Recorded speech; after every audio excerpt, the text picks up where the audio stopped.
हाँ मैम, बिल्कुल बिल्कुल आया। वो इन ऐसे फॉर्म में आया है कि जब वर्क नहीं कर रहा था तब जब चाहता था कि मैं वर्किंग हो जाऊँ जल्दी से जल्दी, और जब हम्म। वर्क कर रहा था तब मैं चाहता था कि यार मुझे थोड़ा और टाइम मिल जाए। टाइम नहीं मिल हम्म। पाता, टाइम बहुत बड़ा इशू हो जाता है। तो उस टाइम ये लगता था कि यार कि कैसे करूंगा मैं, मतलब सब सब पूरा दिन दे रहे हैं अपना, जो भी मेरे जो कंपटीटर्स हैं वो सारा हम्म। पूरा दिन दे पा रहे हैं और मैं बस कुछ हम्म। घंटे दे पा रहा हूँ। तो उस टाइम थोड़ा डिमोटिवेटेड लगता था कि नहीं निकल पाएगा मे बी, या ऐसा। बट देन देखता गया मैं कि क्या क्या कर सकते हैं, इसका कोई ऑल्टरनेटिव है नहीं। So I hmm. Had to adjust in that only. मैंने उसी में एडजस्ट किया, जैसे जैसे जो हुआ, मतलब जैसे जैसे टाइम निकाला, मैंने बहुत ज़्यादा टाइम हम्म। निकाला कि सपोज 4 बजे तक 3 बजे रात में पढ़ रहा हूँ और सुबह बैंक जाना है, हम्म। और मैं कैशियर हूँ। कैश पे थोड़ा दिमाग ठंडा रखना पड़ता है, हम्म। तो मुझे थोड़ा ये रहता था कि कुछ गड़बड़ ना हो जाए, शॉर्ट ना हो जाए। हम्म। बट हो गया वो, ऐसा कुछ नहीं है। मुझे निकालना था एग्जाम, मेरा फर्स्ट फोकस यही था, जो फर्स्ट अटेम्प्ट में नहीं निकल पाया तो। Hi everyone, welcome to practice smoke. आज हम फिर से लेकर आए हैं एक और inspiring story. Since IBPS PO 2022 का रिजल्ट आया है तो बहुत सारे एस्पिरेंट्स ये जानने को एकदम उत्सुक हैं कि कैसे लोगों ने ये क्रैक किया है आईबीपीएस पीओ 2022। तो आज हमारे साथ है Rajan. Hi Rajan, how are you? Hello ma'am, I am fine, how are you? I am good. First of all many congratulations to you कि फाइनली आपका ऑफिसर भी क्लियर हो गया है। तो राजन ने last year IBPS clerk crack करा था और वो ऑलरेडी जॉब कर रहे थे। इस साल उन्होंने पीओ भी क्रैक कर लिया है। तो राजन, हाँ मैम। अपने बारे में ब्रीफली बताइए। हाँ मैम, तो मैं फिलहाल नोएडा का रहने वाला हूँ। हम्म। और मैंने ग्रेजुएशन कंप्लीट करी है 2021 में, बीएससी एग्रीकल्चर। और अक्टूबर के टाइम पे मेरी ग्रेजुएशन कंप्लीट हो गई थी। और उससे पहले ही मैंने बैंक की एग्जाम की तैयारी स्टार्ट कर दी थी, क्योंकि I was in urgent need of job. Everyone knows that. Yeah. So उसके बाद जब मैंने तैयारी स्टार्ट की, तो मैंने कभी पहले कोई ये परचेज नहीं किया। मैंने सीधा मैं यूट्यूब से ही तैयारी करता था, देख के यूट्यूब, और जो भी किताबें हैं कहीं से प्रैक्टिस करना है तो उसकी मैं पीडीएफ डाउनलोड कर लेता था। तो उसी साल फर्स्ट अटेम्प्ट में मेरा आईबीपीएस क्लरिकल निकल गया था, आईबीपीएस पीओ में मेंस मेरा रह गया था कुछ नंबर से। सो उसके बाद फिर मैं वर्किंग हो गया, यूपी में मेरी पोस्टिंग है। और फिलहाल 1 साल, आई गेस 1 साल से थोड़ा कम मेरा कंप्लीट होने वाला है। 1 साल मैंने जॉब किया है यहाँ पे। और काम करते वक्त ही मैंने आईबीपीएस पीओ की भी, मतलब मैं बैंक से आके मैं प्रिपरेशन लेता रहता था, और उसके बाद फिर मैंने दिया। सो इस time I cracked it. Okay, तो और काम के साथ कैसे मैनेज करते थे आप? मैम, डिफिकल्ट तो था थोड़ा स्टार्टिंग में, क्योंकि बाकी सारे काम रुक जाते हैं अगर आप काम पूरा दिन आप काम करके आ रहे हो और फिर आके आपको प्रिपरेशन लेना है। हमेशा माइंड में चलता रहता है कि यार कुछ मिसिंग है, कुछ मिस हो रहा है। तो कुछ भी और कम काम करने जा रहा था तो मेरे माइंड में चलता था कि यार मैं टाइम वेस्ट कर रहा हूँ, मुझे करना है वो। So it was difficult, but हो जाता था, ऐसा कुछ नहीं है। काम से आने के बाद या जब भी छुट्टी का दिन मिल गया, सैटरडे संडे ऑफ मिल गए, तो उस टाइम भी हो जाता था। ओके, राजन, आपका सिंस ऑलरेडी एक एग्जाम क्रैक हो गया था तो आप प्रिपरेशन मोड में तो पहले से ही थे कि आपकी प्रिपरेशन चल ही रही थी। इट्स जस्ट दैट कि आपका मेंस नहीं क्लियर हुआ था। तो हाँ उस मैम। टाइम में जो आपका पहला ही एग्जाम क्लियर हो गया था तो उस टाइम पे आपने प्रिपरेशन कैसे करी थी? लाइक सब्जेक्ट्स आपके सारे ही अच्छे थे या फिर कहीं किसी सब्जेक्ट में प्रॉब्लम आई? क्या स्ट्रेटेजी रही आपकी सब्जेक्ट? तो मैं सारे सब्जेक्ट्स को मैं एक एक करके बताता हूँ। मैं मैथ्स से स्टार्ट कर रहा हूँ। तो मैथ्स में काफ़ी सारे टीचर्स को फॉलो किया मैंने, बहुत सारे टीचर्स मैंने हम्म। सबका देखा, जिसका कंटेंट मुझे बहुत सही लगा मैंने उनको देखा और उनको ही फॉलो किया। मेनली यूट्यूब के फ्री कंटेंट से ही मैंने सारा कवर अप किया। इसके लिए भी इंग्लिश ज़्यादा मैंने कुछ किया नहीं है। मैंने मेनली बस एक काम किया था, वो है द हिंदू न्यूज़पेपर को मैंने पूरा लगभग 1 साल तक बहुत अच्छे से पढ़ा। मतलब हर दिन, मतलब बाद में तो अच्छा लगने लगा था पढ़ते पढ़ते, क्योंकि नॉलेज भी बहुत मिलता है। तो इंग्लिश के लिए वो मेरे लिए बहुत हेल्पफुल रहा, चाहे वो वोकैब में हो या ग्रामर समझने में हो। एक ज्यादा रैंकिंग में एज मच एज जो मुझे समझ में आता है, हम्म। इसके लिए हो गया। और इसके अलावा जो भी मतलब कॉम्प्रिहेंशन पार्ट था इंग्लिश का, से कवर अप हो गया द हिंदू न्यूज़पेपर से। और तीसरा सब्जेक्ट जिससे मैं थोड़ा डरता हूँ, इजी सबके लिए इजी है, बट मैं मेरे लिए कुछ ज्यादा ही नहीं था। मैंने इसके लिए स्टार्टिंग में रैंडम उठाए, जो भी सिलॉग्स हो गया या डायरेक्शन सेंस हो गया, जो भी टॉपिक है ब्लड रिलेशन, मैंने उसके इंडिविजुअल वीडियोस देखे, मैं समझ गया कि कंसेप्ट क्या है, कैसे बनता है। और उसके बाद थोड़ा बहुत प्रैक्टिस, वो प्रैक्टिस मेरा थोड़ा कम रह गया रीजनिंग के केस में। इसीलिए अभी भी मेरा रीजनिंग में कम ही नंबर आते हैं, चाहे आईबीपीएस पीओ मेंस में ही हो। तो उसमें ज्यादा कुछ नहीं बोल पाऊंगा। और जीए के लिए जीए के लिए स्टार्टिंग के टाइम में जब फर्स्ट टाइम आईबीपीएस क्लर्क लिया था, तो उस टाइम मैंने कोई कोर्स नहीं लिया था, ऐसे यूट्यूब से, वो भी सेम यूट्यूब से, और एक पीडीएफ आता है, हम्म। प्रैक्टिस मॉक का भी पीडीएफ आता है, बजूका इज इट। बजूका हाँ, तो या वो बजूका। वो वाले से, और जो भी मंथली पीडीएफ और एंड में जो आते थे वो वाले फॉलो करता था। और इसके बाद, हाँ, बाद में मैंने जब क्लर्क ज्वाइन कर लिया, तब मैंने बाद में एक सर का करंट अफेयर्स कोर्स परचेज किया था। हम्म। और प्रैक्टिस मॉक से मुझे मेंस में इतना हेल्प मिला, मेंस में इन द सेंस कि क्योंकि जब मैं वर्किंग था तो ज़्यादा मैं प्रैक्टिस नहीं कर सकता था। नाम प्रैक्टिस मॉक है, बट मैं ज़्यादा प्रैक्टिस नहीं कर सकता था, तो मुझे प्रिसाइज और बहुत ही सेलेक्टिव कंटेंट चाहिए था, टॉप नॉच।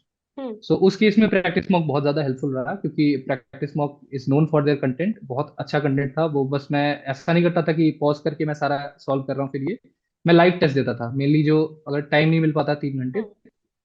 इंडिविजुअल जो थे, रीजनिंग का जो सेक्शनल आता था, सेक्शनल हम्म। रीजनिंग का, मैथ्स का, इंग्लिश में ज्यादातर अवॉइड करता था, क्योंकि I was quite good in it. और बस ये इसमें प्रैक्टिस में बहुत हेल्प किया मुझे, मेंस का ये देने में कि क्या मैं गलती कर रहा हूँ उसको एनालाइज करने में। और बाद में जब चल गया, तो मैं कहीं यहाँ नहीं जा पाया, मैं फिजिकली इंटरव्यू देने हम्म।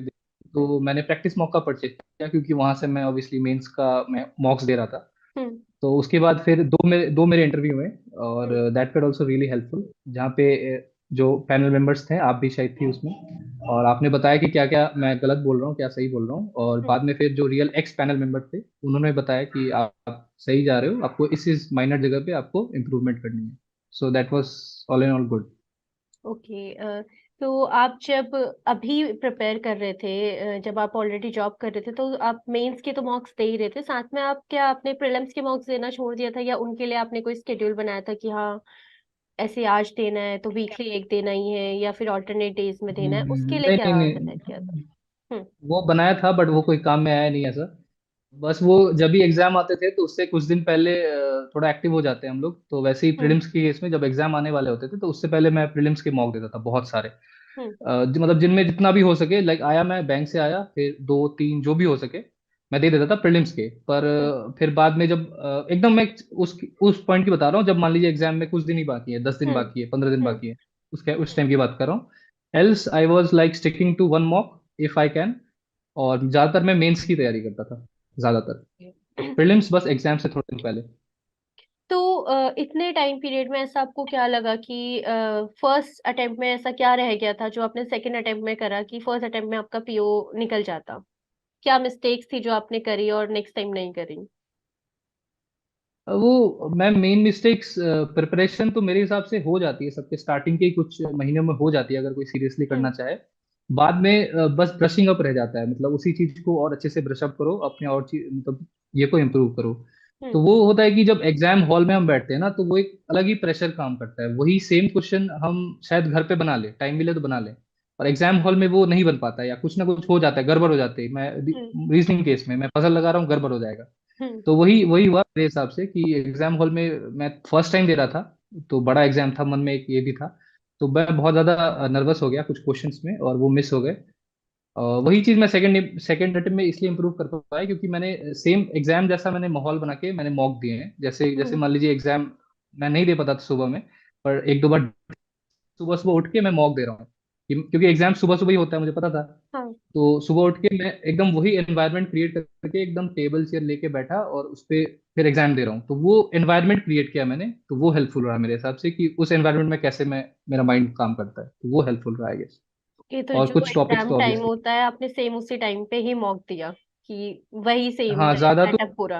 हाँ ज्यादा तो थोड़ा अपने माइंड को उस सरकमस्टेंस में मैं अपने आप को ट्रेन करना चाहता, तो वो हेल्पफुल रहा थोड़ा बहुत, और बाकी तो प्रैक्टिस तो ऑब्वियसली।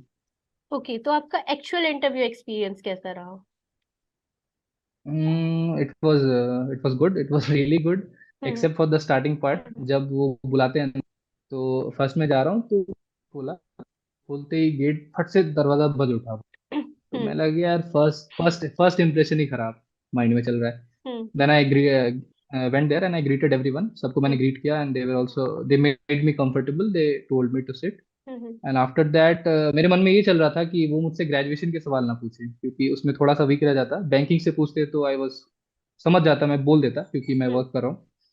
तो फिर उन्होंने बोला, ग्रीट किया, फिर नाम वाम पूछा, और फिर मैंने बोल दिया कि I work in Indian overseas bank, I am working right here, यहाँ पे हम्म। वर्क कर रहा हूँ। हम्म।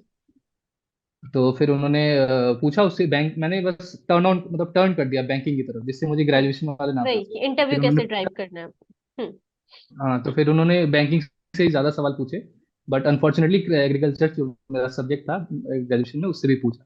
हम्म। सो मैंने उसके भी जवाब दिए। देर वर मुझे लगता है 15 मिनट आई गेस चला होगा, क्योंकि बहुत सारे क्वेश्चन पूछे थे, सारे पैनल मेंबर ने पूछे थे। एक पैनल मेंबर थे जो बस मुझे कंटिन्यूअसली देख रहे थे, hmm. Continuously from starting to end, he was just looking at me, he was I guess मेरा बॉडी लैंग्वेज देख रहे या थे। ही वाज तो ऑब्जर्विंग यू कि आप अंडर प्रेशर सो हो, उसके बाद नर्वस हो, कैसा भी वो कर रहे हो।